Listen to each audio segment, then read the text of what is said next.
মোকাবেলা করতে হবে। 7ই নভেম্বরের যে স্পিরিট, যে চেতনা, সেই স্পিরিট নিয়ে আবারও এটাকে মোকাবেলা করতে হবে আমাদের বন্ধুগণ। আর সংস্কারের ব্যাপারে আমি শুধু এইটুকু বলবো যে সংস্কার হতে হবে একটি নির্বাচিত প্রতিনিধিদের সংসদের মাধ্যমে, সংসদের মধ্য থেকে সংস্কার হতে হবে।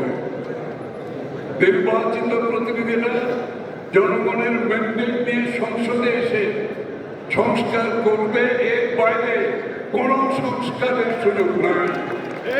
কোন নির্দেশনা দিয়ে, কোন প্রজ্ঞাপন দিয়ে সংস্কার হতে পারে না। কোন দেশে হয় না জীবনে।